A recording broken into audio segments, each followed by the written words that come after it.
জুলাই আগস্টে আহতদের চিকিৎসা সুন্দরভাবে না হওয়ার ব্যাপারে সরকারের কিছু ভুল ত্রুটি ছিল বলে জানিয়েছেন মৎস্য ও প্রাণী সম্পদ মন্ত্রণালয়ের উপদেষ্টা ফরিদা আক্তার।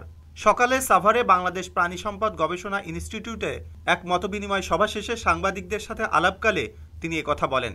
মৎস্য ও প্রাণী সম্পদ মন্ত্রণালয় উপদেষ্টা ফরিদা আক্তার এ সময় আরও বলেন, দেশে অন্তর্বর্তী সরকার একটি বিপ্লবের মাধ্যমে এসেছে এবং আমরা একটি নতুন বাংলাদেশ পেয়েছি। এতে শহীদদের অবদান আছে। যারা আহত হয়ে হাসপাতালে চিকিৎসা সেবা নিচ্ছেন তাদের সুস্থ হতে আরও 6 থেকে 7 মাস সময় লাগতে পারে। যদিও সরকারের একান্ত চেষ্টা ছিল তাদের সঠিক চিকিৎসা দেওয়া, আহতদের মধ্যে যে একটা ক্ষোভ তৈরি হয়েছে সেই ক্ষোভ থেকে তারা রাস্তায় নেমে এসেছে। তাই আমরা কয়েকজন উপদেষ্টা সেখানে রাতেই গিয়েছিলাম তাদের সাথে কথা বলতে। তারা আরও 6 মাস 8 মাস লেগে যেতে পারে পা ঠিক হতে, হাত ঠিক হতে।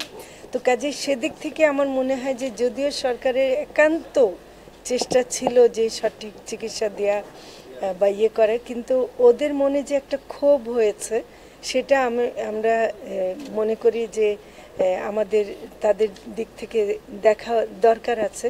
নিশ্চয় কোনো ভুল ত্রুটি আমাদের দিক থেকে হয়েছে, আমি এটাতে একেবারেই বলবো না যে হয়নি, কারণ হয়তোবা বেশি চারিদিকে দেখতে গিয়ে সেটা কোনোভাবে ভুল হয়ে যেতে পারে।